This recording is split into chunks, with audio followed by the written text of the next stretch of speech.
పెట్టి పిలచి నన్ను నిర్మించిన, పేరు పెట్టి పిలచి నన్ను నిర్మించిన స్తోత్రారుడా నీకే ఆరాధన, స్తోత్రారుడా నీకే ఆరాధన, నీకే ఆరాధన, నీకే ఆరాధన, నీకే ఆరాధన, నీకే ఆరాధన నా విమోచకుడా, నా విమోచకుడా.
విమోచకుడా పేరు పెట్టి నన్ను నిర్మించిన పేరు పెట్టి పిలచి నన్ను నిర్మించిన స్తోత్రార్హుడా నీకే ఆరాధన స్తోత్రార్హుడా నీకే ఆరాధన నీకే ఆరాధన నీకే నీకే ఆరాధన నీకే ఆరాధన ఆరాధన ఆరాధన ఆరాధన ఆరాధన స్తోత్రార్హుడా నీకే ఆరాధన స్తోత్రార్హుడా నీకే ఆరాధన నీకే ఆరాధన నీకే ఆరాధన నీకే ఆరాధన నీకే ఆరాధన నీకే ఆరాధన నీకే ఆరాధన.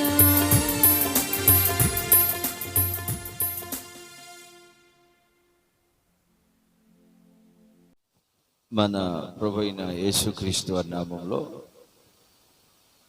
కుడి వచ్చిన మీ అందరికీ నా హృదయపూర్వకమైన వందనాలు. అందరు బాగున్నారా? ఓకే. చాలా జాగ్రత్తగా దేవుని వాక్యాన్ని మీరు వినాలని నేను ఆశపడుతున్నాను. కొన్ని నిమిషాలు మనం దేవుని వాక్యాన్ని విందాం. తిమోతి రాసిన మొదటి పత్రిక 3వ అధ్యాయం 10వ వచనాన్ని మనం చదువుకున్నాం. నేను చదువుతాను, మీరందరూ జాగ్రత్తగా వినాలని నేను ఆశపడుతున్నాను. ఇక్కడ రాయబడిన మాట ఏంటంటే, మరియు వారు మొదట పరీక్షింపబడవలెను, తరువాత వారు అనింద్యులైతే పరిచారికులుగా ఉండవచ్చును. ఆమేన్. గట్టి చెప్దాం. హల్లెలూయా. హుషారుగా చెప్పండి. ఇక్కడ పరీక్షింపబడుట అనే మాటని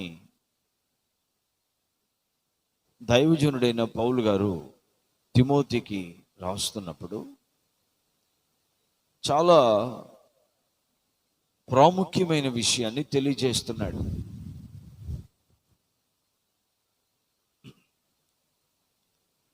చాలా ప్రాముఖ్యమైన విషయాన్ని తెలియజేస్తున్నాడు. ఎందుకంటే తిమోతి దగ్గర పరిచర్య చేసేవాళ్ళు చాలా మంది ఉన్నారు.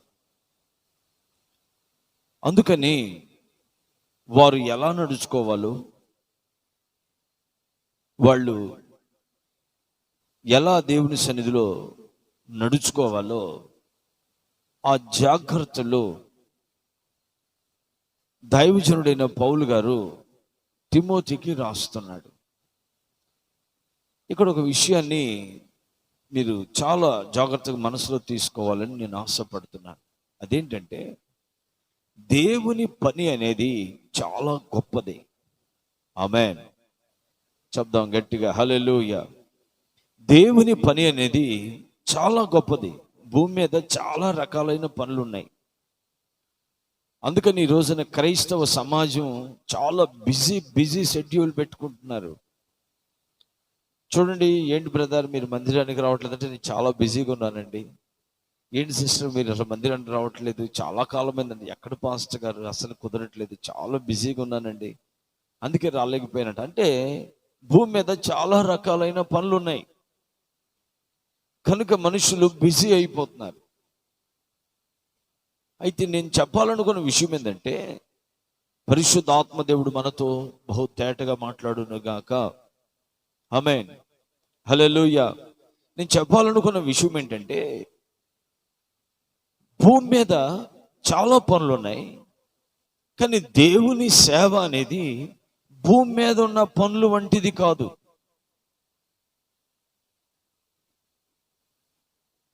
ఎందుకనంటే ఇది దేవుని పని,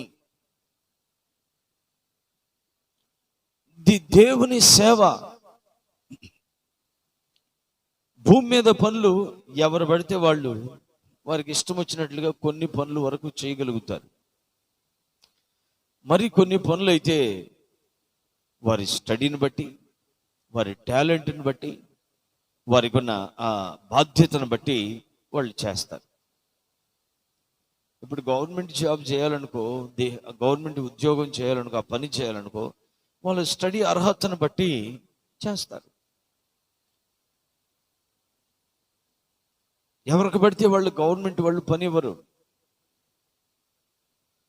వారి స్టడీని బట్టి, వారి టాలెంట్ని బట్టి, వారి పరీక్షలో పాస్ అయితే ఆ పరీక్ష అనేది వాళ్ళు పరీక్షింపబడతారు. వాళ్ళు ఎంతవరకు చదువుకున్నారు, వారి స్టడీ అలాంటిదని వాళ్ళు పరీక్షించి ఆ పనికి వాళ్ళు యోగ్యులో కాదని ముందు టెస్ట్ పెడతారు.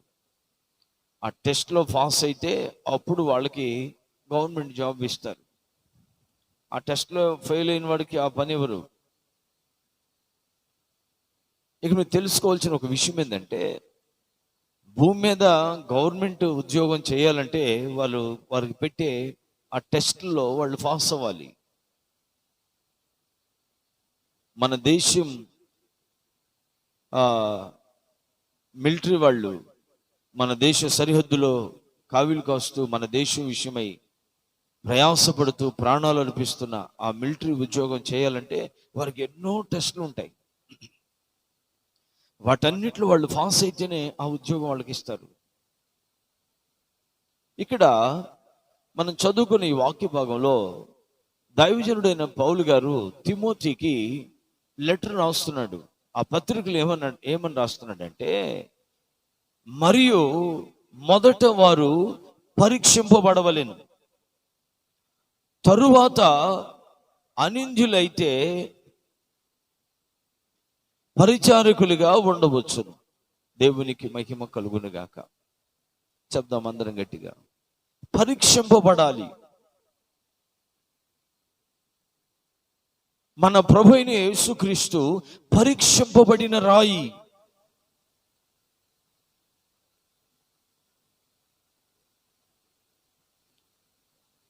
చాలా జాగ్రత్తగా ఈ విషయాన్ని మీరు మీ మనసులో తీసుకోవాలని నేను ఆశపడుతున్నాను.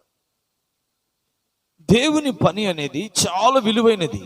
ఈ తాత్కాలికంగా కొంతకాలం ఉండే ఈ భూమి మీద పనికే ఎన్నో రకాలైన టెస్టులు జరుగుతాయి, పరీక్షలు జరుగుతాయి.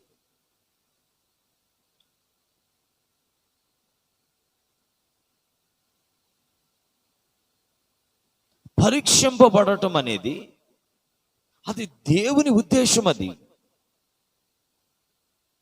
దేవుడే పరీక్షించేవాడై ఉన్నాడు. జాగ్రత్త వినాలి. దేవుని వాక్యాన్ని మీ మనసులో మీరు చాలా జాగ్రత్తగా చేర్చుకోవాలని నేను ఆశపడుతున్నాను. దేవుడు మానవుని పరీక్షించాడు. దేవుడు దేవదూతల్ని పరీక్షించాడు. దేవుడు తన సేవకులను పరీక్షించాడు. ఆ క్రమంలోనే పరీక్షింపబడుట అనేది అవసరం.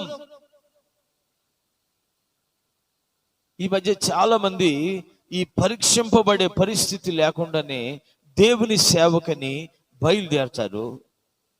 పోనీ వాళ్ళు సేవకు వచ్చిన తర్వాత పరీక్షింపబడటానికి ఒప్పుకుంటారా? వాళ్ళు ఒప్పుకోరు.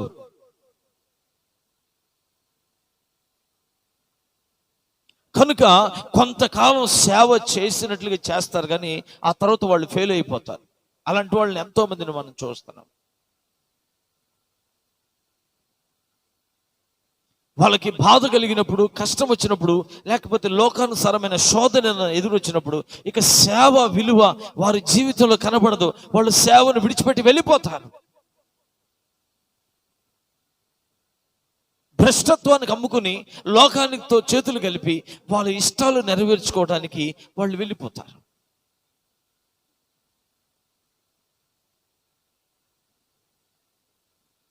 పరీక్షింపబడిన రాయే తలకు మూలరాయిగా మార్చబడింది. ఆమేన్ చెప్పండి. గట్టి చెప్దాం హల్లెలూయా. పరీక్షింపబడిన రాయే తలకు మూలరాయి.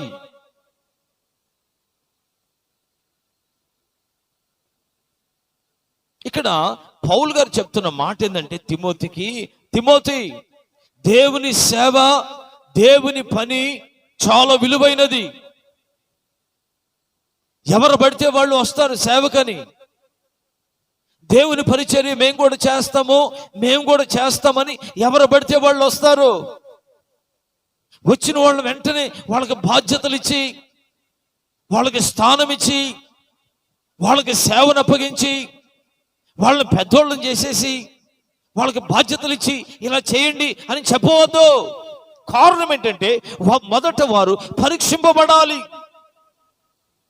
దేవుని పని పాడవకుండా, దేవుని కార్యము నెమ్మదిగా, దేవుని కార్యము దీవెనకరంగా, ప్రజలకు దేవుని రాజ్యానికి తగినట్లుగా దేవుని కార్యం జరగాలి అంటే దేవుని సేవకి లేక పరిచర్యకి వచ్చిన వాళ్ళు పరీక్షింపబడాలి అని పౌలు గారు చెప్తున్నాడు.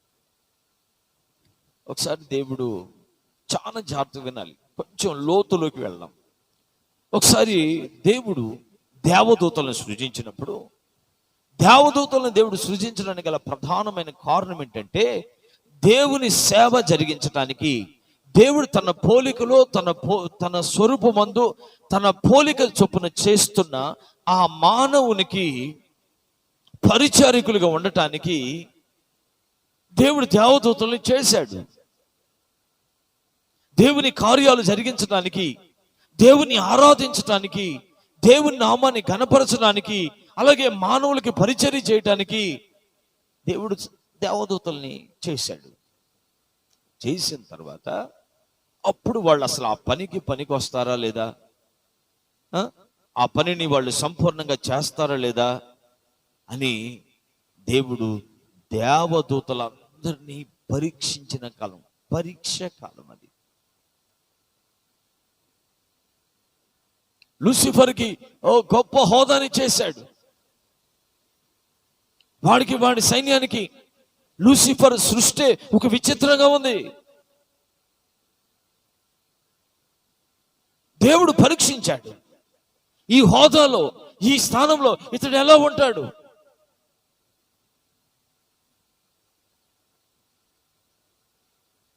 దేవుడు పరీక్షించడానికి గల కారణం ఏంటంటే తన పోలికలో దేవుడు చేయబోతున్న మానవునికి అసలు వీళ్ళు పనికి వస్తారా, పనికిరారా, వీళ్ళు నా మాట చొప్పున చేస్తారా, చేయరా అని దేవుడు ముందుగానే వాళ్ళని పరీక్షించాడు.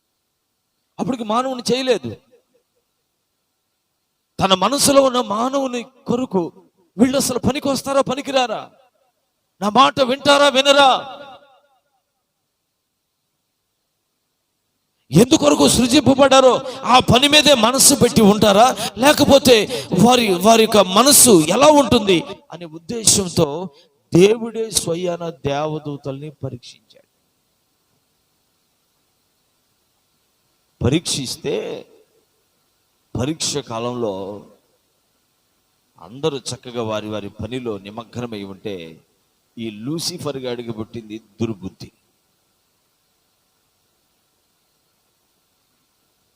దుర్బుద్ధి పుట్టింది అంతే. వాడు పరీక్షలో ఫెయిల్ అయిపోయాడు. వాడు ఆలోచించకూడదు ఆలోచించాడు. దేనిని కోరుకోకూడదు అది కోరుకోవటానికి ఇష్టపడ్డాడు. ఇది వాడు పరీక్ష కాలంలో జరిగింది. వాడు లోపల అన్యాయాన్ని పెంచుకుంటూ వచ్చాడు. వాడు లోపల పాపం చేయిస్తూ వచ్చాడు.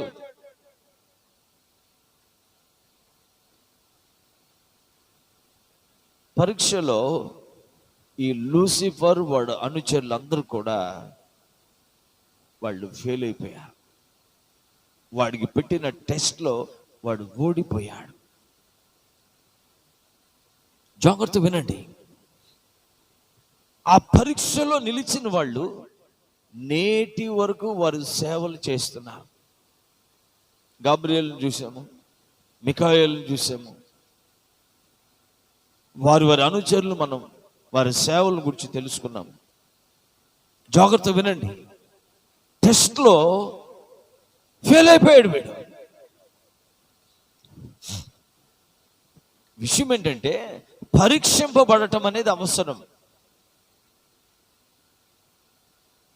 పరీక్షింపబడకుండా నేను ఒక పెద్ద సేవకుడిని అయిపోవాలా, నా మనసులో ఆలోచన వచ్చేసింది, ఇక నేను ఇది చేసేయాలా అనుకుంటారు కొంతమంది.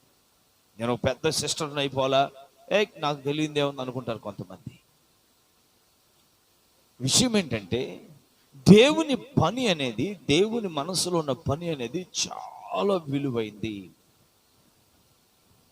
ఆ పని చేయడానికి పరీక్షింపబడాలి. ఎందుకంటే ఆ పనిలో దీనత్వం కనబడాలి, ఆ పనిలో ఓర్పు కనబడాలి, ఆ పనిలో ప్రేమ కనబడాలి, ఆ పనిలో సహనం కనబడాలి. అంటే దేవుని పనిలో, దేవుని సేవలో మానవత్వం అనేది కనబడకూడదు. జాగ్రత్త వినండి విషయాన్ని. దేవుని పనిలో మానవత్వం అనేది కనబడకూడదు.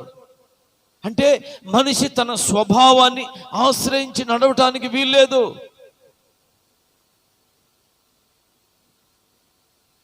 అంటే నీ మాటలో దైవత్వం కనబడాలి, నీ తగ్గింపులో దైవత్వం కనబడాలి, నీ ప్రేమలో దైవత్వం కనబడాలి, నీ సహనంలో దైవత్వం కనబడాలి, నీ ప్రవర్తనలో దైవత్వం కనబడాలి, నీలో దైవత్వం కనబడాలి.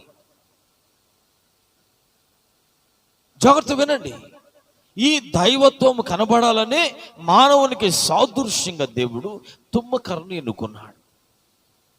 తుమ్మకర్రని దేవుడు ఎన్నుకొని ఆ తుమ్మకర్రని అతి పరిశుద్ధ స్థలంలో నిబంధన మందసముగా తయారు చేసి, అతి పరిశుద్ధ స్థలంలో దేవుడు దిగి వచ్చి దేవుడు మాట్లాడే స్థలంలో ఆ తుమ్మకర్ర ఉండాలి అనుకున్నాడు.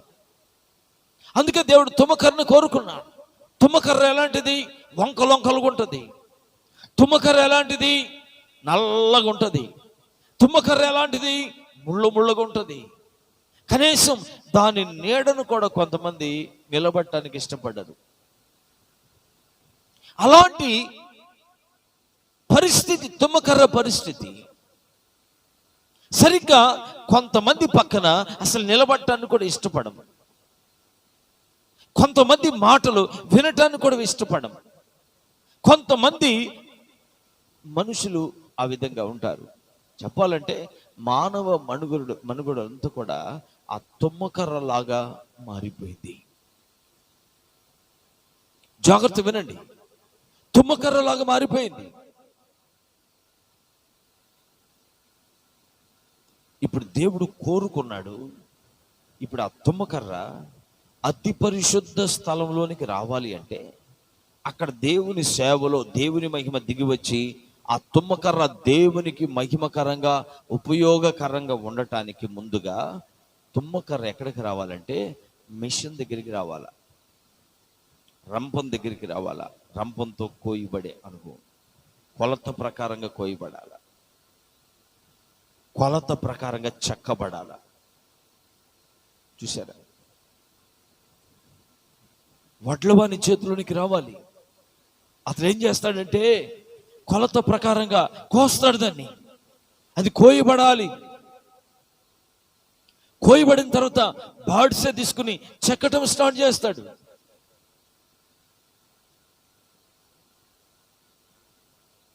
బాడ్సతో చెక్కుతాడు. చెక్కి చెక్కి చెక్కి దేవుడు చెప్పిన ఆ నమూనాలోకి వచ్చి అంతవరకు, అది ఎంత లావునున్నా దేవుడు ఎంత చెప్పాడో అంతవరకు వచ్చేలాగా చెక్కాలి దాన్ని. అది ఎన్ని సంవత్సరాల చెట్టు అయినా దేవుడు చెప్పిన ఆ స్వభావంలోనికి వచ్చేంత వరకు అది చెక్కబడాలి. కారణం ఏంటంటే చెక్కబడిందే, ఆ విధంగా సిద్ధపరచబడిందే నిబంధన మందసంగా మారుతుంది. అప్పుడు దాని మీద దేవుని స్వభావం అనబడుతున్న బంగారం పొదిగించబడుతుంది, దైవత్వముతో పొదిగించబడుతుంది. అప్పుడు అది అతి పరిశుద్ధ స్థలంలోనికి తేబడుతుంది. ఈ అనుభవం అంతా ఏంటంటే ఈ చెక్కటము, కొయ్యటము, సిద్ధపరచడం ఇదంతా ఏంటంటే పరీక్షింపబడుట. ఆమేన్. చెప్పాలి గట్టిగా హల్లెలూయా. ఏం చేయుట? పరీక్షింపబడుట. అందుకని దైవజనుడైన పౌలు గారు తిమోతికి పత్రిక రాస్తున్నాడు. ఓ తిమోతి, నీ దగ్గర ఉన్న పరిచారకులు ఎంతమంది అయితే దేవుని సేవకుని అనుకుంటున్నారో అలాంటి వారు మొదట పరీక్షించు. మొదట వాళ్ళు పరీక్షింపబడాలి. పరీక్ష కాలంలో వాళ్ళు నీకు అనిందులుగా కనబడితే, సేవా దర్శనం కలిగిన వారుగా కనబడితే, దేవుని కొరకు ప్రాణం ఇచ్చేవారుగా కనబడితే, నిజంగా దేవుని కొరకు యథార్థంగా బ్రతికేవారుగా కనబడితే అలాంటి వారిని పరిచారకులుగా చేయి. అది ఒక అనుభవం. తర్వాత సేవ అంటే దేవుని పరిచర్యకు వచ్చిన తర్వాత రాంగల్నే మేము పరిచారకులమి, మేము సేవకులమి కాదు. పరీక్ష కాలం ముగించిన తర్వాత ఏం చేస్తారంటే, మమ్మల్ని ఏం చేశారంటే దైవజనులు కొంతకాలం మాతో పరిచర్య చేసి మమ్మల్ని పరీక్షించారు. పరీక్షించిన తర్వాత వారి దృష్టికి మరి దేవుడు ఎలాంటి ప్రేరేపణ ఇచ్చాడో తెలియదు, కానీ ఆ ప్రేరేపణ బట్టి బ్రదర్గా ఆర్డినేషన్ చేశారు. ఫస్ట్ బ్రదర్గా ఆర్డినేషన్ చేసి వీళ్ళు సేవ చేయడానికి అర్హులు అని కొంత దేవుని పని చేయడానికి దైవజనులు, మా పై ఉన్న నాయకులు మాకు ఆ సేవ మార్గాన్ని దైవీకమైన అనుభవంలో నడిపించారు. ఆ తర్వాత కొన్ని సంవత్సరాలు బ్రదర్ ఆర్డినేషన్ అయిన తర్వాత కూడా కొన్ని సంవత్సరాలు పరీక్షించిన తర్వాత మరలా ప్రభు వారికి ఇచ్చిన ప్రేరేపణ బట్టి, ప్రభు వారితో మాట్లాడిన విధానాన్ని బట్టి దైవజనులు పాస్టర్గా అభిషేకించి, పాస్టర్గా అభిషేకించి ఇప్పుడు మీరు సంపూర్ణ సేవకులు, దేవుని సేవ చేయడానికి. ఇంచుమించు దగ్గర 7 years పట్టింది. జాగ్రత్త వినండి. ఎందుకు దైవజనులు ఇంతగా పరీక్షిస్తారంటే, పని చాలా విలువైంది. ఎట్లా పడితే అట్లా చేసేది సేవ కాదు. ఉద్రేకంతో చేసేది కాదు సేవ. దైవ దర్శనమును బట్టి, దైవ నడిపింపును బట్టి, దైవ చిత్తాన్ని బట్టి సేవ చేయాలి. దేవుని పని ఘనమైనది గనక ఆ ఘనమైన సేవ చేయడానికి వచ్చిన వాళ్ళు ఎలా ఉండాలో ఆ విషయాన్ని చెప్తున్నాడు. మొదటి విషయం ఏంటంటే పరీక్షింపబడుట. ఒకసారి ఒక యజమాని ఏం చేశాడంటే, ఒకరిని తన దగ్గర పనివాడిగా పెట్టుకుందామని చూశాడంట. పనివాడిగా పెట్టుకుందామని చూసి, అరే బాబు, నేను పలానా ఊరు వెళ్తున్నాను, రేపు వస్తా, నేను వచ్చేంతవరకు ఈ గంప లేపబోకరా అన్నాడంట. ఏమన్నాడు? నేను వచ్చేంతవరకు మాట్లాడాలి, ఈ గంప లేపబోకరా అన్నాడంట. అదే కోళ్ళు గమ్మేస్తారు కదా, గంప బుట్ట అంటారు కదా, అది లేపబోకరా అని చెప్పేసి కొత్తగా పనికి పెట్టుకుందాం అనుకున్న అతన్ని అట్లా చెప్పి వెళ్ళిపోయాడు. వెళ్ళిపోయిన కాడ నుంచి వెళ్ళినప్పుడు వీడు ఏమన్నాడు, అలాగేనయ్యా, నేను చూడను, ఎవరిని కూడా లేపనివ్వను, అలాగే ఉంచుతానండి అని చెప్పి వెళ్ళాడండి. ఆ తర్వాత ఆయన వెళ్ళిపోయిన కాంచి వీడికి దుర్బుద్ధి పుట్టింది. దుర్బుద్ధి పుట్టడం కాదు, వాడి బుద్ధి అలాంటిది. కొంతమంది బుద్ధి అలా ఉంటుంది. వాడి బుద్ధి అలాంటిది. వాడికి పుట్టిన బుద్ధి ఏంటంటే, అసలు ఈ గంప కింద ఏముందో, లేపి చూస్తే ఏమైందో, ఒకసారి చూస్తే పోయిదిగా, మరి ఆయన చూడొద్దు అన్నాడు. చూస్తే ఏమైంది, చూసి అలా పెట్టేద్దాం, చూసింది ఆయన కూడా తెలుస్తుంది అని చెప్పేసి ఇక ఆ మనసుతో గంటల తరబడి కొట్టు బిట్లాడి మనసు ఆగక గంపలేపాడు. గంపలేపేదరికి ఆ యజమాని బుద్ధిని తెలుసుకోవడానికి ఒక ఉడతను పెట్టాడండి దానికి. ఆడు లేపటం ఆలస్యం, అది పారిపోయింది. ఇక ఆడు సాయంకాలం దాకా ఉడతల కోసం వెతికి ఏది దొరక్క రెండో రోజు ఉదయాన్నే యజమాని వచ్చాడు. రే బాబు, ఎలా ఉన్నావు, బాగున్నావా, ఆ గంప లేపరా అన్నాడంట. గంప లేపితే ఏమీ లేదు. రే, దాని కింద నేను ఉడతను పెట్టాను కదా, ఏమైందిరా? అప్పుడు వాడు అన్నాడంట, యజమాని మనసు ఆగలేదు, లేపేసి అన్నాడు. అప్పుడు ఆయన అన్నట్ట, రే అసలు నువ్వు నా దగ్గర సేవకి పనికొస్తావో పనికిరావో అని నిన్ను టెస్ట్ చేశాను రా, నిన్ను పరీక్షించాను. నువ్వు అసలు నా మాట గౌరవిస్తావో లేదని నేను టెస్ట్ చేశాను. నువ్వు నా మాట వింటావో లేదని టెస్ట్ చేశాను రా. నువ్వు నా మాట వినలేదు కనుక నువ్వు నా దగ్గర సేవ చేయడానికి పనికిరావురా అని చెప్పి అతన్ని పంపించాడట. జాగ్రత్త వినండి, చాలా జాగ్రత్తగా ఈ మాట మీరు ఆలకించాలి. దేవుని పని అనేది చాలా విలువైంది. దావీదు అంటాడు, నా యొద్ద నివసించినట్లు, అంటే నా సేవ జరిగించడానికి, నా యొద్ద నివసించి సేవ చేయడానికి దేశంలో నమ్మకస్తులైన వారి కొరకు నేను వెతుకుతున్నాను అన్నాడు. అంటే దావీదు దగ్గర నివసించి ఆ సేవా కార్యక్రమాలు చేసేవాళ్ళు నమ్మకస్తులై ఉండాలని దావీదు వెతుకుతున్నాడంట. ఒక దావీదు దగ్గరే నమ్మకమైన వారు అవసరమైతే సర్వాధికారి అయిన దేవుని సేవలో ఎలాంటి వాళ్ళు ఉండాలి? ఆలోచించేయండి ఈ విషయాన్ని. దేవుని వాక్యాన్ని వింటున్నా దేవుని బిడ్డలారా, ఒకసారి ఒక బాబు దేవుని సేవ చేయడానికి వచ్చాడంట. అతను వచ్చి పాస్టర్ గారు చెప్పింది అల్లా చేస్తున్నాడంట. పాస్టర్ గారు చెప్పింది అల్లా చేస్తున్నాడు, ఎదురు మాట్లాడు అసలు. అట్లా ఒక 6 నెలలు 7 నెలలు 8 నెలలు గడిచింది. గడిచిన తర్వాత ఒకరోజు ఒంటరిగా కూర్చొని ఆలోచిస్తున్నాడు. కొంతమందికి పరిచర్యకు వచ్చిన వాళ్ళకి ఏంటి ఒంటరిగా కూర్చునే ఆలోచన. కారణం ఏంటంటే అప్పుడు దాకా నడిపింపులో ఐక్యమైన వాళ్ళు ఎప్పుడైతే ఈ నడిపింపుని వ్యతిరేకిస్తారో వారి మనసులో ఒంటరిగా జీవించే ఆలోచన అపవాది తీసుకొస్తాడు. విలువైన ఘనమైన దేవుని సేవ నుండి వాళ్ళని పక్కకు తొలగించడానికి అపవాది వారికి ఒంటరితనాన్ని కలుగు చేస్తాడు. వాక్యంలో మీరు బాగా చూడండి, అవ్వ ఆదాముతో కలిసి ఉన్నంత వరకు అపవాది వాళ్ళని సమీపించలేకపోయాడు. ఆమె ఎప్పుడైతే ఒంటరిగా దొరికిందో ఆ వెంటనే అపవాది ఆమెను ప్రేరేపించడం స్టార్ట్ చేశాడు.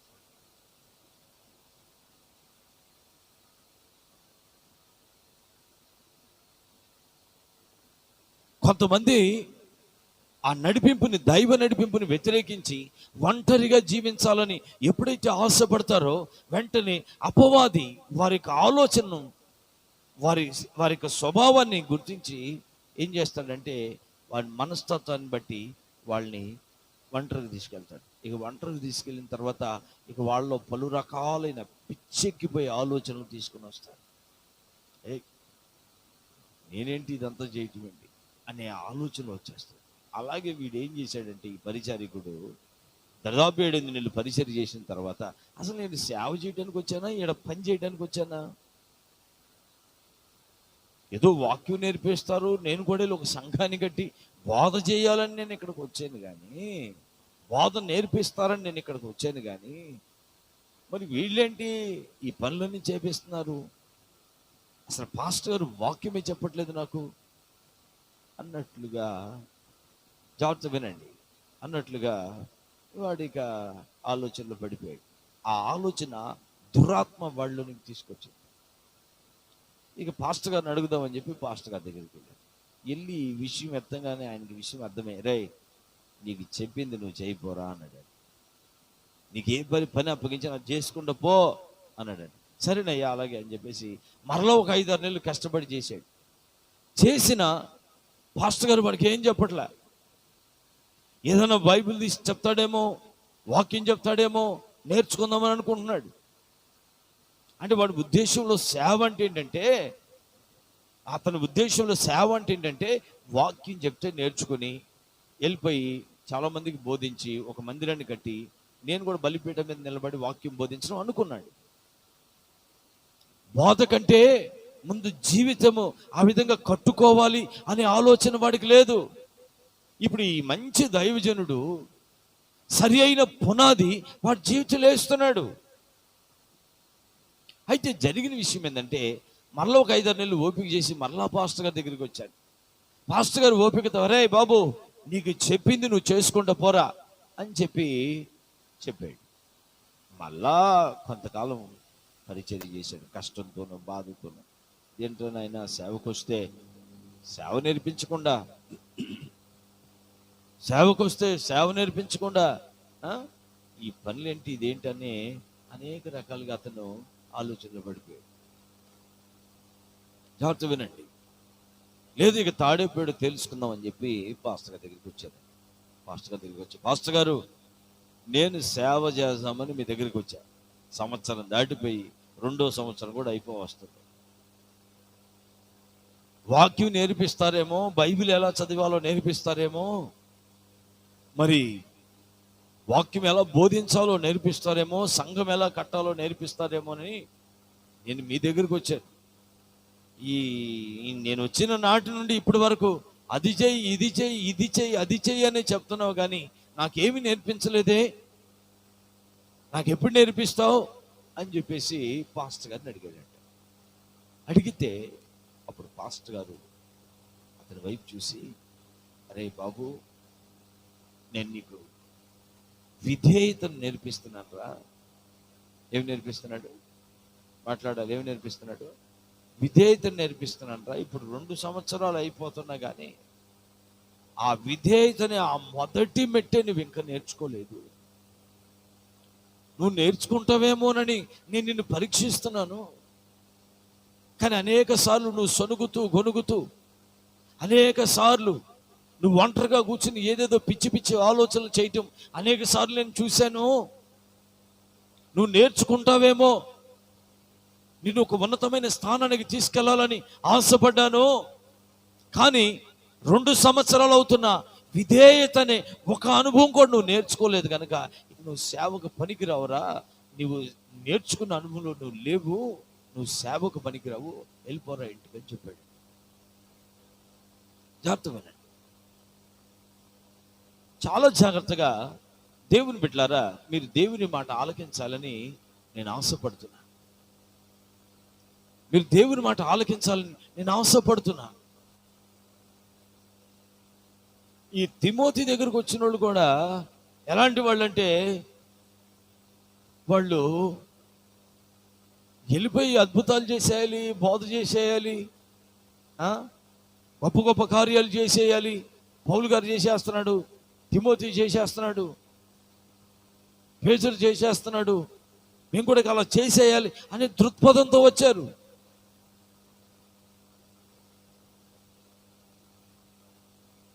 దానికి ముందు వాళ్ళు పడిన ప్రయాస, యేసుక్రీస్తు వాళ్ళని చెక్కిన అనుభవాలు, ఇవన్నీ వాళ్ళకి లేవు. కనుక దైవజనుడు అంటాడు, అసలు వాళ్ళు ఎలా నడుచుకోవాలో ముందు ఆ విషయాలు వాళ్ళకి చెప్పు అన్నాడు.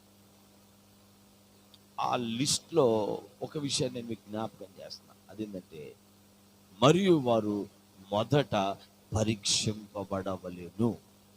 ఆమేన్. ఏం చేయాలా? మొదటి విషయం ఏంటి?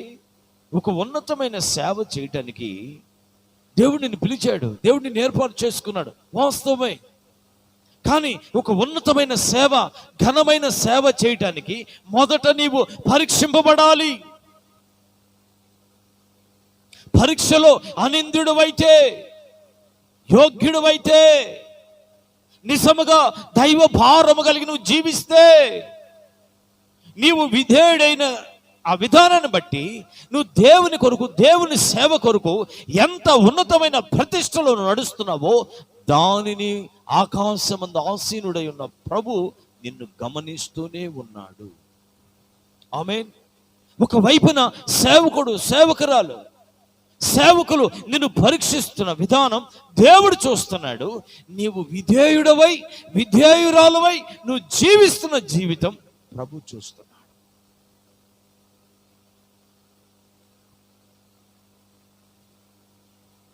సౌలు సేవను చూడండి మీరు. దేవుడు తన ప్రజల కొరకు ఏర్పాటు చేసుకున్నాడు. సౌలు దేవుని మాటను ధిక్కరించి దైవ చిత్తానుసారంగా నడవటం మానేసి తన చిత్తానుసారంగా జీవిస్తూ ఆయన ఇష్టాన్ని నెరవేర్చుకుంటున్న ఆ దినాల్లో దేవుడు స్వయాన శామ్యూయల్ని పిలిచి, నువ్వు వెళ్ళి యెషయా కుమారుడైన దావీదుని అభిషేకించు అన్నాడు. ఆమేన్. ఒక విషయం ఏంటంటే, దేవుడు మనల్ని చూస్తాడు, దేవుడు మన సేవను చూస్తాడు, దేవుడు మన విధేయతను చూస్తాడు, దేవుడు మనలో ఉన్న సేవ భారాన్ని చూస్తాడు, దేవుని కొరకు మన సమర్పణ చూస్తాడు, మన స్వభావాన్ని చూస్తాడు, మన మాటను చూస్తాడు, మన ప్రతి కదలికను ప్రభు చూస్తాడు. ఆమె ప్రభువు చూడలేదు అనుకున్నట్లు కొంతమంది వెంటనే వాళ్ళ ఇష్టానుసారంగా ప్రవర్తిస్తారు. అందుకని దేవుని పని చాలా విలువైంది కనుక మొదట పరీక్షింపబడాలి. ఏం చేయబడాలి? గట్టి చెప్పండి. గిద్యోను దేవుడు పరీక్షించాడు. గిద్యోను సైన్యాన్ని దేవుడు పరీక్షించాడు. వేల సంఖ్యలో ఉన్న గిద్యోను సైన్యాన్ని పరీక్షిస్తే వందల సంఖ్యలో 300 సంఖ్యలో వేల సంఖ్యలో ఉన్న గిద్యోను సైన్యాన్ని పరీక్షించి ఎవరు యోగ్యులో వాళ్ళనే 300 మంది ఎంతమంది గిద్యోను సైన్యాన్ని. ఆ మాట గుర్తున్న వాళ్ళు చూడండి ఒకసారి, రెఫరెన్స్ చూడండి. న్యాయాధిపతి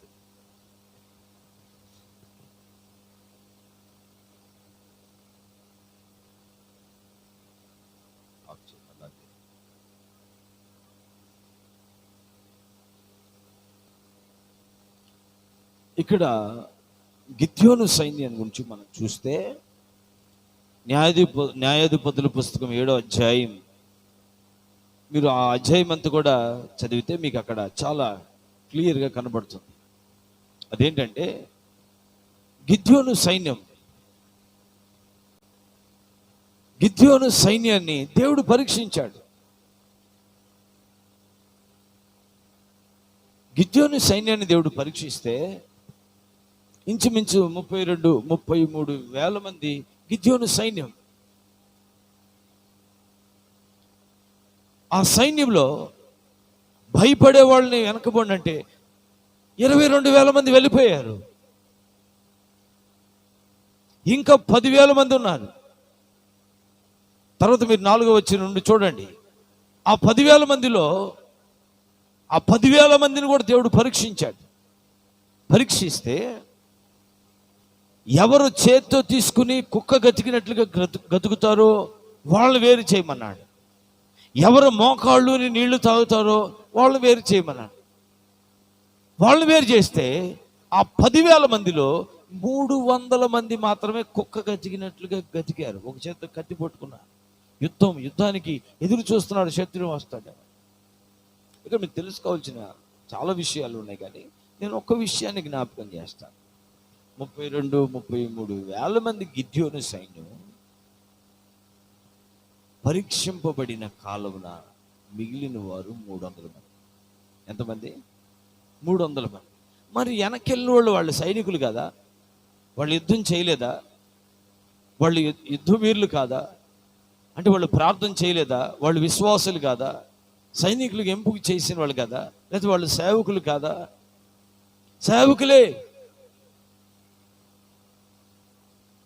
చాలా జాగ్రత్త ఇక్కడ మీరు గమనించాలి. పరీక్షింపబడుట లేక పరీక్షించుట అనేది అది దేవుని సంకల్పం, దేవుని చిత్తం. అది ఎవరు పరీక్షకు అప్పగించుకోరో అలాంటి వారు దేవుని పనికి పనికిరారు. ఎవరు పరీక్షలో నిలబడరో అలాంటి వారు దేవుని పనికి పనికిరారు.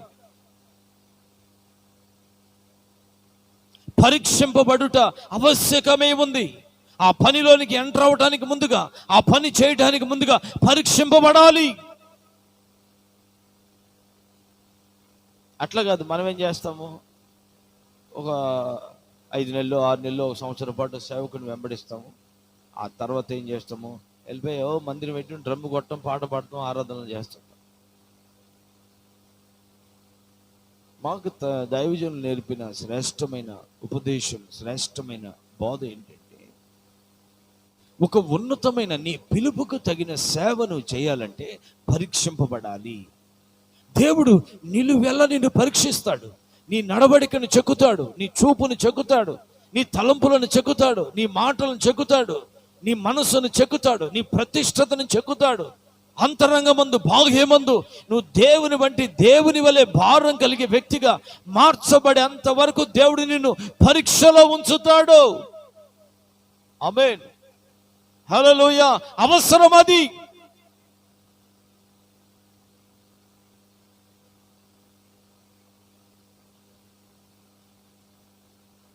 పరీక్షలో నిలబడితే ఆ నిలబడిన విధానం ఎలా కనబడుతుందంటే, దాన్ని దైవజనుడైన పౌలు గారు అన్నారు, అనింద్యులైతే, యోగ్యమైన మనస్సు కలిగిన వారైతే, దైవత్వానికి లోబడిన వారైతే, నిజముగా పిలుపుని ప్రేమించి దానికి లోబడి నమ్మకంగా తమ్మును తామే ప్రతిష్ఠించుకుని జీవించేవారైతే ఫస్ట్ వాళ్ళు పరిచారకులుగా ఉండవచ్చు. చూశారు? దేవునికి మహిమ కలుగును గాక. హల్లెలూయా. చాలా ప్రాముఖ్యం ఇది. నీ పని, నీ జీవితం, దేవుడు నిన్ను పిలిచిన పిలుపు విధానం, ఆ పనిలో నువ్వు నిలబడాలి అంటే ముందు పరీక్షింపబడాలి. పరీక్ష అవసరం. దేవుడు గిద్యోనుతో మాట్లాడితే గిద్యోను సైన్యాన్ని పరీక్షించాడు. యోగ్యులైన వారిని ఎన్నుకున్నారు. ఆ 300 మందితోనే వెళ్ళి గొప్ప యుద్ధాన్ని చేసి జయాన్ని సాధించాడు. ఇప్పుడు దేవునికి కావాల్సింది 100 కొలది 1000 కొలది మంది కాదు. గిద్యోను సైన్యంలో పరీక్షింపబడి ఎంపికైన వారు ఎలాగున యుద్ధంలో ప్రవేశించి శత్రువుని కూల్చారో, దేవుని పక్షం వెళ్ళి యుద్ధం చేసి శత్రువుని కూల్చి జయోత్సాహంతో తిరిగి వచ్చారో, అలాంటి సైన్యముగా నీవు నేను మార్చబడాలి. ఆమేన్ చెప్తా. అలాంటి సైన్యముగా మారాలి. దేవుడు నిన్ను పరీక్షించినప్పుడు, దేవుడు నిన్ను దర్శించినప్పుడు నీవు యోగ్యుడుగా, యోగ్యురాలుగా మార్చబడాలి. అవసరం అది. దేవుని పని అనేది చాలా విలువైంది. ఎట్లా పెడితే అట్లా మీ ఇష్టానుసారంగా మీరు చేస్తూ ఉంటే అది చాలా నష్టాన్ని తీసుకొస్తుంది. అందుకే పరీక్షింపబడుట అవసరం. దేవుడు దేవదూతలను పరీక్షించాడు. పరీక్షలో ఓడిపోయిన వారిని త్రోసేశాడు. పరీక్షలో నిలిచిన వారిని తన పని కొరకు పెట్టుకున్నాడు. కొంతమందికి వస్తే ఎడగవుతే ఏం చేయొచ్చు పని అనుకుంటాను. అట్లా కాదు. దేవుడు ఎవరి దగ్గర నిన్ను పెట్టాలో వాళ్ళ దగ్గర పెడతాడు. అది ఫస్ట్ నువ్వు గుర్తించాలి. నువ్వు కోరుకునే విధం కాదు, దేవుడు కోరుకుని ఎక్కడ నువ్వు పరీక్షింపబడాలో అక్కడే పెడతాడు. ఆ పరీక్షలో అది అగ్ని లాంటి కొలిమై ఉండొచ్చు. అగ్నిలో నువ్వు పుట్టం వేయబడే పరిస్థితి ఉంటుంది. అక్కడే దేవుడు నిన్ను సిద్ధపరుస్తాడు. కారణం ఏంటంటే అగ్ని లాంటి కఠినమైన ప్రాంతానికి నువ్వు వెళ్ళి సేవ చేయవలసిన పరిస్థితి ఉందనుకో, అప్పుడు అగ్ని లాంటి ఆ యొక్క పరీక్షలో నువ్వు నిలబడితేనే అగ్ని లాంటి సేవ నువ్వు చేయగలుగుతావు. ఆమె సేవ అనేది నువ్వు కోరుకున్న కాడ, నేను కోరుకున్న కాడ చేసేది సేవ కాదు. గుర్తుపెట్టుకోవాలి మొదటి విషయం. ఈరోజు కోరుకుంటున్నారు, ఈ పట్టణంలో కుదరపోతే ఆ పట్టణంలో. విజయవాడలో కుదరలేదండి సేవ చేయడానికి. ఇప్పుడు నేను హైదరాబాద్ వెళ్ళిపోతున్నాను. ఎవరికాళ్ళు కోరుకుంటున్నాను. దేవుడు పంపిన స్థలంలో నువ్వు వెళ్ళి సేవ చేయాలి. ఆమె గట్టిగా చెప్దాం హల్లెలూయా. దేవుడు పంపిన స్థలంలో అబ్రహామును దేవుడు పరీక్షించాడు. దేవుడు పంపిన స్థలానికి అబ్రహాము వెళ్ళాడు. ఈ రోజున ప్రపంచవ్యాప్తంగా ఎంతో మంది మిషనరీలుగా వెళ్ళి కఠినమైన ప్రాంతాల్లో సేవ చేసి ప్రాణాలు ఇచ్చిన వాళ్ళు ఉన్నారు. వాళ్ళు ఒట్టిగానే వెళ్ళలా, దేవుని ప్రేరేపణతో, దేవుని దర్శనంతో, దేవుని మాటతో. విషయం ఏంటంటే దేవుని పని అనేది చాలా విలువైంది కనుక ఆ పనిలో పరీక్షలో భయపడే వాళ్ళు వాళ్ళని ఇంటికి పంపించేయాలి.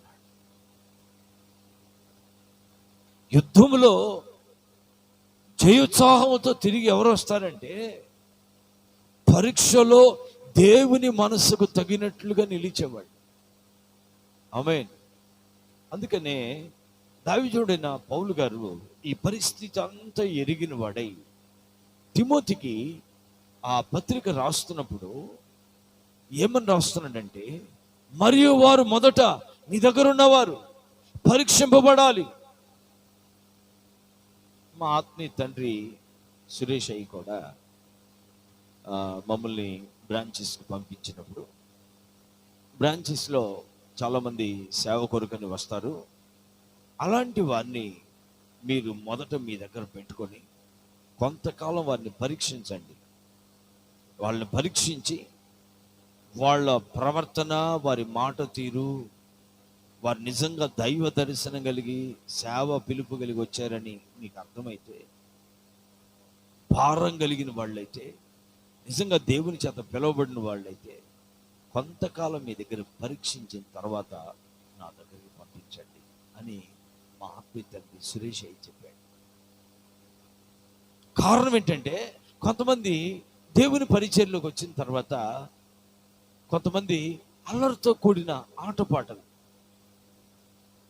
దేవుని పరిచర్లో ఉన్న తర్వాత గొడవలు, తగ్గింపు ఉండదు. కొంతమందికి చక్కబడటానికి ఇష్టపడరు.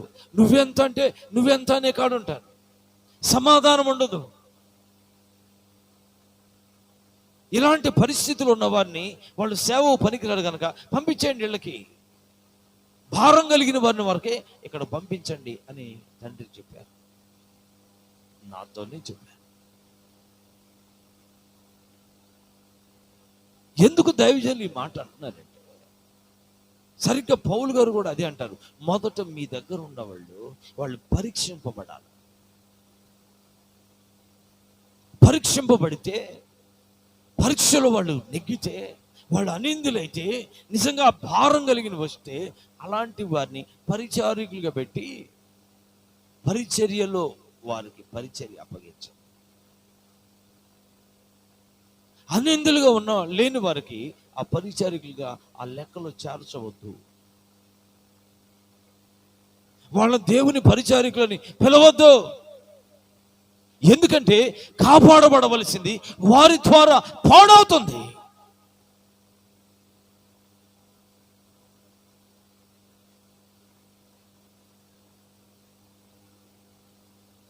జాగ్రత్తగా ఈ మాట మీరు ఆలోచించాలి. నేను ఆశపడుతున్నాను. ఈ పరీక్షింపబడే ఈ అనుభవం అనేది చాలా ప్రాముఖ్యమైన అనుభవం. అది మన సేవా జీవితానికి, అలాగే మన ఆత్మీయ జీవితానికి తొలి మెట్టు. ఆమె గట్టి చెప్దాం హల్లెలూయా. ఏంటది? తొలి మెట్టు, మొదటి మెట్టు. అది దేవుని ఉన్నతమైన సేవ చేయటానికి నీవు సిద్ధపరచబడటానికి తొలి మెట్టు. సేవ కాదు, సేవ చేసేదానికి ముందుగా పరీక్షింపబడటం అనేది తొలి మెట్టు. అంటే దేవుని సేవ అక్కడుంది. ఆ సేవలో నువ్వు చేయటానికి ముందుగా ఇక్కడ నీవు సిద్ధపడే అనుభవమే పరీక్షింపబడు. ఆమేన్. అంతేగాని రావటం నేను సేవకుడిని, నేను సేవకురాల్ని, లేదా నేను సేవకుడిని అని చెప్పుకుంటారు కొంతమంది. వాళ్ళు ఎలాంటి తగ్గింపు ఉండదు, ఓర్పు ఉండదు, ఏముండదు. మేము సేవకు వచ్చామంటే మేము సేవకు వచ్చాం అంటుంటారు. సేవకు వచ్చిన మాట వాస్తవమే, కానీ దేవుని సేవ చేయగలిగిన అంత సామర్థ్యం కొరకు ముందు దైవ సేవకులు సిద్ధపరుస్తారు. దేవుని ఆత్మ ప్రేరణ వలన సేవకులు నడిపిస్తారు.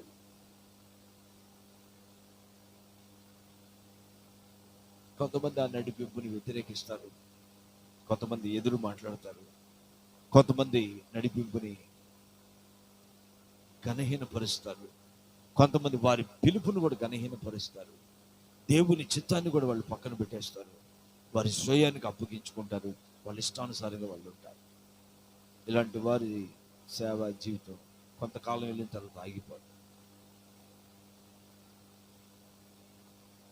సేవలోనే ఉంటారు కానీ ఇక వారి ద్వారా సేవ జరగదు.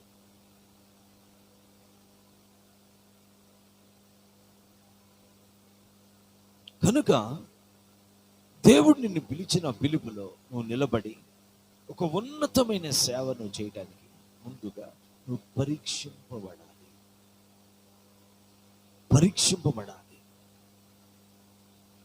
నువ్వు పరీక్షింపబడితే అప్పుడు దేవుడు నీ ద్వారా ఒక ఘనమైన సేవ, నువ్వు పరీక్షింపబడి అనిందుడిగా మార్చబడి నిజంగా నీ స్వార్థంగా దేవుని కొరకు బ్రతుకుతున్న ఆ అనుభవం.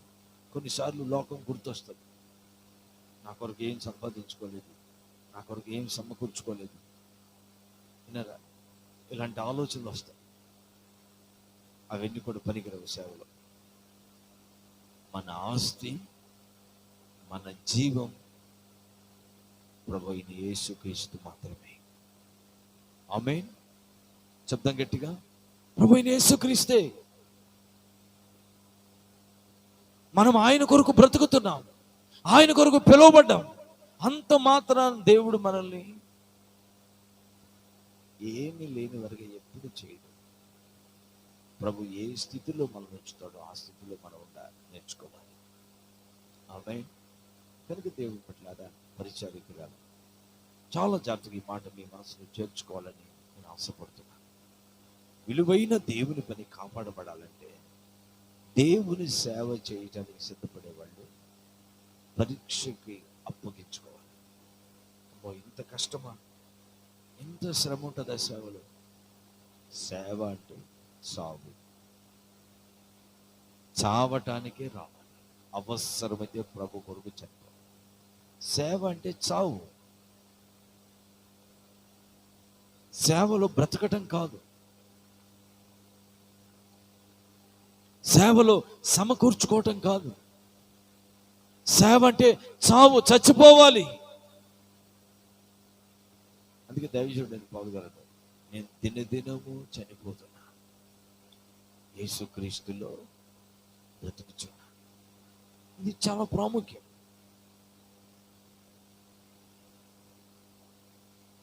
ఇలాంటి ఉన్నతమైన సేవ చేయడానికి ఎప్పుడైతే మనం ఒక సమర్పణతో నడుస్తామో అప్పుడు ఒక ఉన్నతమైన మహిమ మనం చూడగలుగుతాం.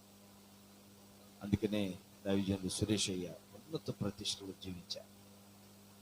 నా ఆత్మీయ తండ్రి ఒక ఉన్నతమైన ప్రతిష్టలో జీవించారు. ఆయన దేవుని రాజ్యానికి తండ్రి గారు కొనుక్కోబడుతున్నప్పుడు ఒక సిస్టర్ గారికి ఒక ఉన్నతమైన దర్శనాన్ని ప్రభుత్వాడు. వేరే దేశంలో దైవజనులకు బాగోలేదని ప్రార్థన చేస్తూ ఉంటే ఒక ఉన్నతమైన దర్శనం. అదేంటంటే పరలోకమంతా అడవడిగా ఉందంట, పరలోకమంతా టెన్షన్గా ఉందంట, దూతలు పరుగులు తీస్తూ ఉన్నారంట. ఏంటి ఏమవుతుందని దర్శనంలో ఆ తల్లిగారు అడుగుతున్నప్పుడు ఒక గొప్ప దైవజనుడు పరలోకంలో అడుగు పెట్టబోతున్నాడు అని దేవదూతలు సాక్ష్యం ఇచ్చారు.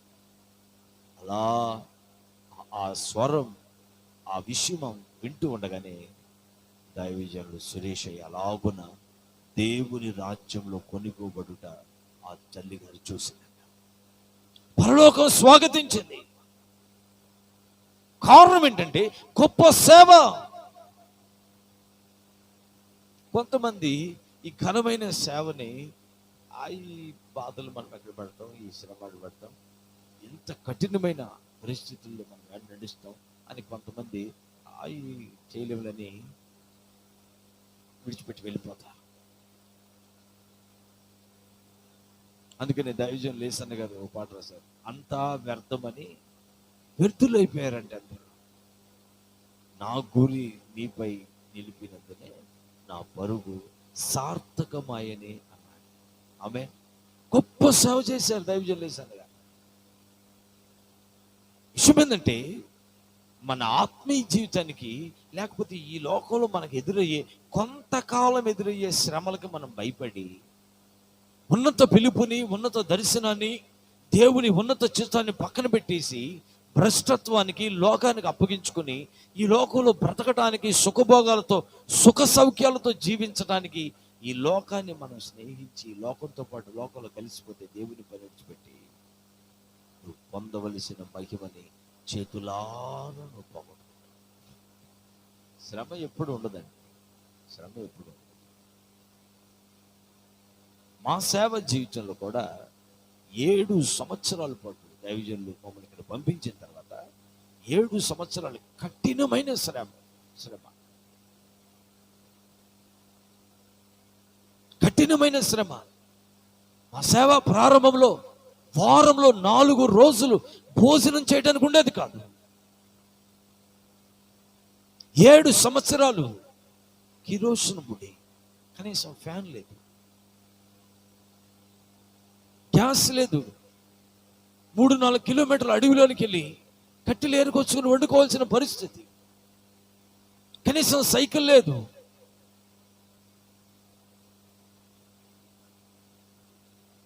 ఎక్కడన్నా వీధి కూటం పెట్టి బాక్సులు, మైకులు మొత్తం నెత్తి మీద వేసుకుని అర్ధరాత్రి తెల్లవారుజామున 3 గంటల వరకు నడుచుకుంటూ ఇంటికి వచ్చేవాళ్ళు. వారంలో 14 రూపాయలు ఆఫరింగ్, సండే ఆఫరింగ్. కఠినమైన అడుగులు. కారణం ఏంటంటే మా ముందు నడిచిన దైవజనులు వారు దేవుని సేవ కొరకు ప్రాణార్పణగా పోయబడ్డారు. దేనిని అపేక్షించిన వారు కాదు, దేనిని ప్రేమించిన వారు కాదు, ఈ లోకంలో దేనిని ఆశించిన వారు కాదు. వారు దేవుని కొరకు తండ్రి ప్రాణార్పణంగా పోయబడ్డాడు. దైవజనులు సురేషయ్య మా ముందు నడిచిన ఆ ఉన్నతమైన, ఆ ప్రతిష్టత కలిగిన, సేవను గురించిన భారంతో కూడిన ఆ ప్రతిష్టత కలిగిన జీవితం మా జీవితాల్ని దేవుని కొరకు ప్రభావితం చేసింది. సేవలో దేవుని బిడ్డలారా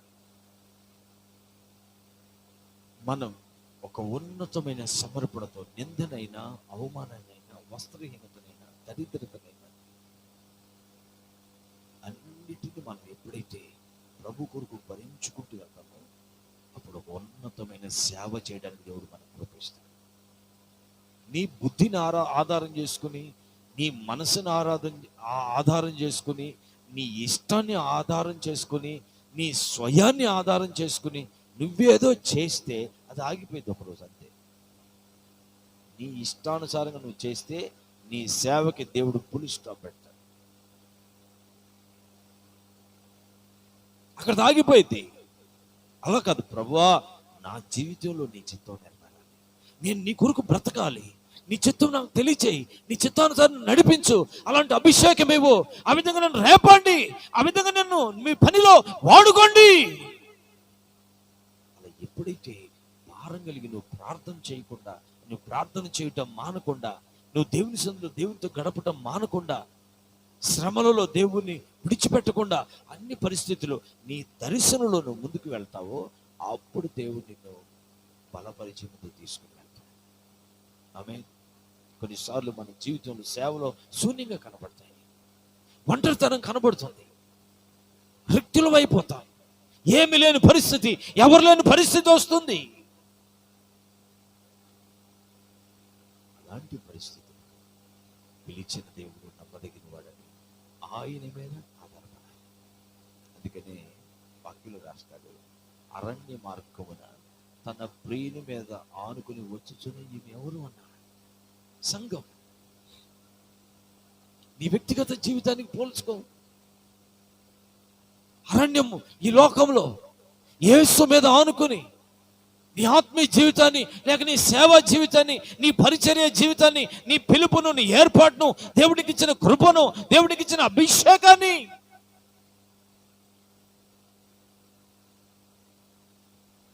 అది మనసులో పెట్టుకొని ఆ పిలిచిన ఆయన కొరకే, ఆ పని కొరకే నిన్ను నువ్వు ప్రతిష్ఠ చేసుకోవాలి. అబ్రహామును దేవుడు పిలిచినప్పుడు, అబ్రహామును దేవుడు పంపించినప్పుడు అతను ఎక్కడికి వెళ్తున్నాడో అర్థం కాక వెళ్ళాడంట. చూసారా? ఎలాంటి జనాల మధ్యలోకి వెళ్తున్నాడు అర్థం కాకుండా వెళ్ళిపోయాడు. విచిత్రమైన శ్రమలు ఎదుర్కొన్నాడు. కానీ వాటన్నిటిలో ప్రభు అతనికి తోడుగా ఉండి విడిపించాడు. ఆమె మన జీవితాలు కూడా అంతే. దేవుడు నిన్ను పిలిచినప్పుడు ఒంటరితనం అనిపిస్తుంది, ఇబ్బంది అనిపిస్తుంది. నేను ఎలా బ్రతకాలి, ఏంటి పరిస్థితి, నా పరిస్థితి ఏంటి అనిపిస్తుంది. కానీ నిన్ను పిలిచిన ఆయన నిన్ను ఎలా నడిపించాలో ఆయనకి తెలుసు. ఆ విషయాన్ని నీ సేవలో ఎప్పుడు మరిచిపోకూడదు.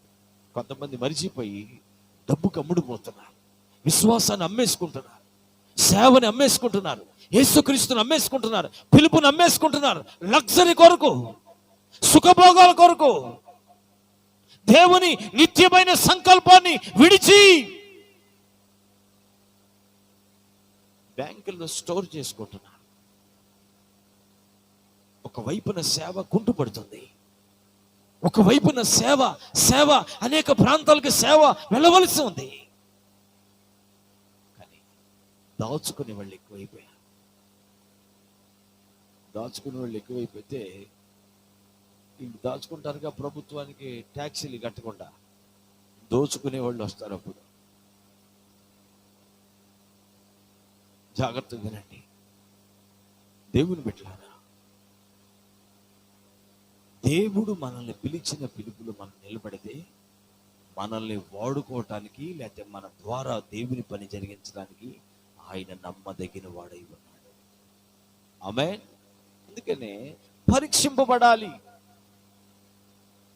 అగ్నిలో పరీక్షించబడాలి, అగ్ని లాంటి శ్రమల్లో పరీక్షించబడాలి, అగ్ని లాంటి నిందల్లో పరీక్షించబడాలి, అగ్ని లాంటి పోరాటంలో పరీక్షించబడాలి. అవసరమైతే ప్రభు కొరకు ప్రాణం ఇవ్వగలిగిన సమర్పణతోనే నువ్వు ముందుకు వెళ్ళాలి. అప్పుడు అగ్ని లాంటి సమస్యలోనికి వెళ్ళిన షడ్రక్ మెషక్ అబేద్నెగో లెక్కలో నీవుంటే అగ్నిగుండంలోనికి దిగి వచ్చిన దేవుడుగా ఆయన నీ కొరకు దిగి వస్తాడు. ఆమేన్. దేవుని కొరకు నిలబడి సింహాల బోన్లోనికి వెళ్ళిన దానియేలు మాదిరిగా నువ్వు ఉంటే సింహాలకు ఆజ్ఞయించిన దేవుడుగా నీకు ప్రత్యక్షం అవుతాడు. దేవునికి మహిమ కలుగును గాక. గట్టి చెప్దాం హల్లెలూయా, హల్లెలూయా. కనుక దేవుని బిడ్డలారా, దేవుడు తన దాసునికి ఇచ్చిన ప్రేరేపణ బట్టి దైవజనుడు చెప్పిన మాట ఏంటంటే, మరియు మొదట వాళ్ళు పరీక్షించబడాలి. పరీక్షలోనే అటు ఇటు ఉంటామా? మేము సేవకులు మేమంటే ఒకటి మేము సేవకులు అనుకుంటాం. నేను సేవకు వచ్చాను, నేను సేవకుడు. నువ్వు సేవకు వస్తే ఇక సంపూర్ణ సేవకుడైనా సేవకురాలు. ఎప్పుడు తెలుసా? ముందు నువ్వు చెక్కబడ్డా. నువ్వు సేవకు వచ్చావని అందరూ తెలుసు, అది నువ్వు చెప్పుకోవాల్సిన అవసరం లేదు. డప్పు ఒకటి తీసుకుని కొట్టుకోవాల్సిన అవసరం లేదు. నేనంటే ఏమనుకోండి, అవసరం లేదు. నువ్వంటే ఏం టాలెంట్లు ఉండే నీ దగ్గర? నీ టాలెంట్లు దేవుడు కావాలేంటి? అంటే నువ్వు రావటమే దేవుని గొప్ప అనుకున్నావేంటి? నువ్వు నోరు మూస్తే రాళ్ళు లేచి ప్రభుని స్తుతిస్తాయి. దేవుని పిలుపుని లోబడి అణిగి ఆయన చేతుల కింద నువ్వు ఉంటే గొప్పవాడిగా, గొప్పదానిగా నువ్వు మార్చబడతావు. పరీక్షింపబడు.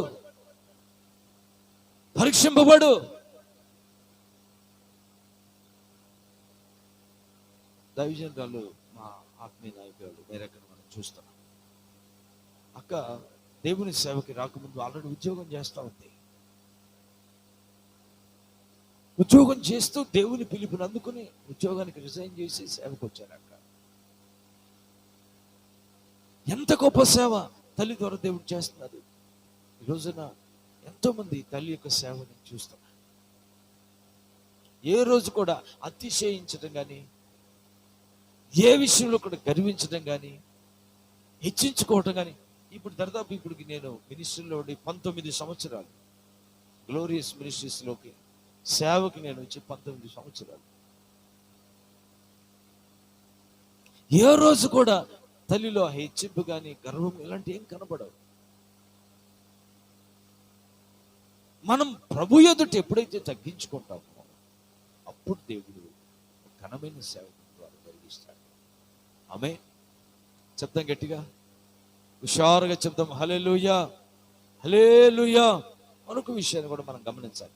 మనము సేవకులమని విశ్వాసులు గ్రహించేటట్లు మనం నడుచుకోవాలి. అమ్మో ఇతడు దేవుని సేవకుడు, ఈమె దేవుని సేవకురాలు, వీళ్ళు తమ జీవితాలను సమర్పించుకున్నారు, వీళ్ళు దేవుని కొరకు సమర్పించుకున్నారు, వీళ్ళు దేవుని సేవకులు, అమ్మో వీళ్ళు సమస్తాన్ని విడిచారు, వీళ్ళు దేవుని కొరకు బ్రతుకుతున్నారు అనే ఒక ఉన్నతమైన సమర్పణ, ప్రతిష్టత, దీనత్వం, ఆత్మీయత నీలో చూసి వాళ్ళు నిన్ను ప్రేమించారు. అర్థమవుతుందా? నీలో చూసి ఈమె దేవుని సేవకు సమర్పించుకుంది, ఈ బ్రదర్ దేవుని సేవకు సమర్పించుకున్నాడు, ఈ సిస్టర్ దేవుని సేవకు సమర్పించుకుంది. అమ్మో దేవుని సేవ అంటే మాటలు కాదు, గొప్ప పని, ఆ పని కొరకు వారి జీవితాలను అప్పగించుకున్నారు అని మీ సత్ప్రవర్తన బట్టి, మీ దీనత్వాన్ని బట్టి, మీరు సేవలో కనుపరిచే ఆత్మీయతను బట్టి, మీ ఉన్నత ప్రతిష్టతను బట్టి విశ్వాసులు ఏం చేస్తారంటే మిమ్మల్ని ప్రేమిస్తారు. మిమ్మల్ని చూడగానే మీరు చిన్న వయసు అయినా అప్పుడు వాళ్ళు ఏం చేస్తారంటే, సిస్టర్ బాగున్నారా, ఆరోగ్యం బాగుందా, ఇదిగో బ్రదర్ ఇది మీకు ఇవ్వాలనుకుంటున్నాం, ఇట్లా వాళ్ళకి ప్రేమ కలుగుతుంది మీ యోగ్య ప్రవర్తన బట్టి. కొంతమంది ఏం చేస్తారు, ఓ ఇక చూసుకో ఎరజెమ్ముకుంటూ ఉంటారు. లాస్ట్ ఈ బైబిల్ స్టడీలో చెప్పారు, లూసిఫర్ వాడు గర్వించి చెడిపోయినట్లుగా మనం చూస్తాం. అందుకని సామెతల గ్రంథంలో ఏం రాయబడింది, సామెతల గ్రంథంలో ఏం రాయబడిందంటే, నాశనానికి ముందు గర్వం నడుస్తుంది, పడిపోవటకు ముందు అహంకారమైన మనసు నడుస్తుంది. అందుకనే మనం తెలుసుకోవాల్సిన, దేవుని సేవకులుగా పిలువబడుతున్న మనం తెలుసుకోవాల్సిన ఓ ప్రాముఖ్యమైన విషయం ఏంటంటే, మన ఉన్నతమైన సేవను పాడు చేయడానికి అపవాది పలు రకాలుగా నిన్ను ప్రేరేపిస్తాడు. దానికి ఒప్పుకోవద్దు.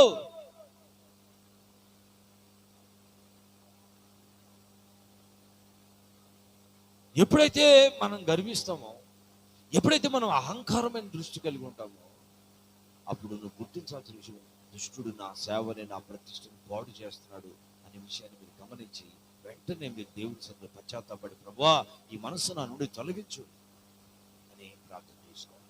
అసలు విషయం ఏంటంటే, ఆ మనసు రాకుండానే నువ్వు దేవుని మనసుకు నీ జీవితాన్ని అప్పగించుకుని దేవుని మనస్సు కలిగి నడుచుకోవడం నీకు ఆశీర్వాదం. ఆమేన్. గట్టి చెప్దాం హల్లెలూయా. కనుక ఒక ఉన్నతమైన సేవలో ఎక్కడ ఎప్పుడు నువ్వు గర్వించకుండా ఉండాలంటే, మొదట నువ్వు పరీక్షింపబడాలి, పరీక్షలో నిలబడాలి, పరిచర్యలో దీనురాలుగా ఉండాలి. ఆ పరిచర్య పీరియడ్ దాటిన వెంటనే నీ భుజ స్కంధాల మీద దేవుడు తన సేవను మోపుతాడు. ఆమేన్. గట్టిగా చెబుదాం హల్లెలూయా. నీ భుజాల మీద దేవుడు తన సేవ భారాన్ని పెడతాడు. ఆ భారం మోయటానికే పరీక్షించబడటం, సేవ కొరకు సిద్ధపడటం, పరిచర్యలో ఉండటం, ఇవన్నీ ఎందుకంటే నీ భుజాల మీద దేవుని సేవను మోయటానికి తగిన సిద్ధపాటు కొరకే పరీక్ష, పరిచర్య. ఆమేన్. గట్టి చెప్దాం హల్లెలూయా. ఆ సిద్ధపాటులో అప్పుడప్పుడు నేనే చేయాలా, అప్పుడప్పుడు ఏం చేస్తాం, నేను ఉండను అంటాడు, నన్ను పంపించేయండి అంటాడు. జాగ్రత్త లేదు, కొంతమంది అట్లాగే మాట్లాడతారు. వెళ్ళే వాళ్ళకి పంపించాల్సిన అవసరం ఉంది, వెళ్ళే వాళ్ళు వెళ్ళిపోవచ్చు. అది కాదు విషయం. నీ మనస్సు మార్చుకొని దైవత్వానికి అప్పగించుకోవడం వలన నీ ద్వారా దేవుడు గొప్ప సేవ చేస్తాడు, జరిగిస్తాడు. ఆమేన్. కనుక పరీక్షలో నిలబడితే బహుమతి పొందుతాం. ఆమేన్. ప్రతి వాని పని అగ్నిలో పరీక్షించబడుతుంది. నీ ప్రతిష్టత పరీక్షించబడుతుంది, నీ నోటి మాట పరీక్షించబడుతుంది, నీ ఆత్మీయ జీవితం పరీక్షించబడుతుంది, నీ సేవ పరీక్షించబడుతుంది, నీ విశ్వాసం పరీక్షించబడుతుంది. నీవు దేవుని కొరకు చేసిన ప్రతిదీ కూడా పరీక్షించబడే ఒక రోజు ఉంది, అది అగ్నిలో పరీక్షించబడుతుంది. ఆ రోజు బంగారము, వెండి, వెలగల రాళ్ళు అయితే నువ్వు కాపాడబడతావు. గడ్డి, కొయ్యకాలు, చెత్త అయితే అగ్నిలో కాలిపోతావు. కనుక దేవుడు మనం చేసేదే కరెక్ట్ అనుకోకుండా దేవుని సేవలో లేకపోతే పరిచర్యకు వచ్చిన వారు ఈ విషయంలో చాలా జాగ్రత్తగా, లేకపోతే ఇప్పటికే దేవుని సేవ చేస్తున్నవారు, పరిచర్యలో ఉన్నవారు ఈ మాటలు ఒకవేళ నువ్వు వింటే నీ జీవితంలో నువ్వు ఎలా ఉన్నావో ఒకసారి ఆలోచన చేసుకుని దేవునికి అప్పగించుకోగలిగితే, వంకర టింకరగా ఉన్న నువ్వు, నల్లగా ఉన్న నువ్వు, ముళ్ళుగా నీ మాటలు ముళ్ళుగా ఉండే నువ్వు, దేవుడు నిన్ను కోరుకున్నాడు కనుక నిన్ను వడ్లవానికి అప్పగించి చెక్కిస్తాడు, చక్కటి రూపాన్ని ఇస్తాడు, నిబంధన మందసాన్ని చేస్తాడు. బంగారముతో చెక్క తుమ్మకర్ర అనబడే నీవు, బంగారం అనబడే మన ప్రభు అయిన యేసుక్రీస్తు బంగారముతో నిన్ను లోపల బయట పొదిగిస్తాడు. అంటే లోపల దైవత్వంతో ఉంటావు, బయట దైవత్వంతో ఉంటావు. అప్పుడు నువ్వు అతి పరిశుద్ధ స్థలంలోకి వస్తే దేవుడు నీ దగ్గర నివసిస్తాడు. ఆమె అలాంటి సేవ కొరకు సిద్ధపడదాం, అలాంటి సేవ చేద్దాం, అలాంటి ప్రతిష్టలో దేవునికి అప్పగించుకుందాం. అట్టి కృప దేవుడు మనకు అనుగ్రహించును గాక.